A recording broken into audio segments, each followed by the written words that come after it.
Pas gue SD, gue tuh punya tulisan lumayan bagus ya. Kalau dibanding sekarang kayak emang agak jauh ya bedanya. Coba kayak dulu sumpah bagus, karena teman-teman gue tuh sering bilang gitu kayak sumpah kayak di kelas ini yang paling bagus tulisan lo Depi. Ama sebenarnya ada lagi satu lagi teman gue cewek. Cuma menurut gue tetap bagusan gue. Ih najis, sombong banget. Terus ya udah, itu tuh kita pertahankan, dua orang ini, gue sama temen gue yang punya tulisan terbagus di kelas, kita pertahankan sampai kelas 4 SD, dimana ada murid baru yang datang dengan tulisan lebih bagus daripada kita berdua. Orang-orang kalau ada murid baru biasanya nggak mau tersaingi kecantikan ataupun kepintaran, karena gue punya temen yang ranking 1 terus pas ada murid baru ini dia merasa tersaingi karena nih murid baru lumayan pinter gitu, sering jawab-jawab pertanyaan dari guru.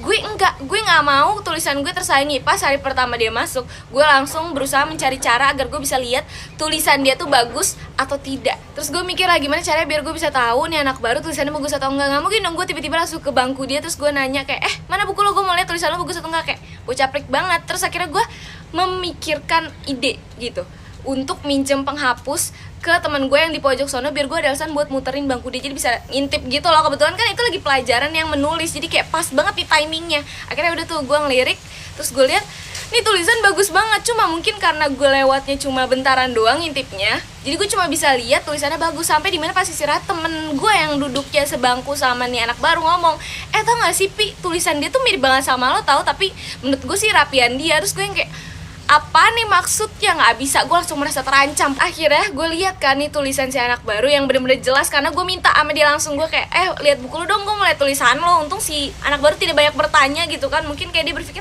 apa nih orang freak banget tiba-tiba minta buku gue, tapi kayak dikasih sama dia. Terus pas gue lihat beneran mirip, dan apalagi huruf S-nya, sumpah ini nggak penting banget, tapi gue nggak suka kalau tulisan gue tuh sama. Terus kayak gue ngerasa ya apaan sih, gue nggak mau. Akhirnya gue ubah cara tulis gue. Lo tau gak sih, huruf S kan biasanya biasa aja gini kan, gue ubah biar berbeda gitu dibanding yang lainnya. Gue ubah tulisannya tuh kayak huruf Ho tapi dibalik, jadi kayak huruf S. Ngerti gak sih? Kayak gini nih gue contohin. Nih orang-orang kan dulu S-nya kayak gini kan, kayak udah biasa aja gini. Nah gue tuh kayak sedikit mirip angka 5 tuh, kayak gini kan, kayak aneh kan. Demi apapun itu huruf S teraneh gue, tapi pada saat itu gue berpikir kayak itu keren karena gue beda sendiri, gue unik.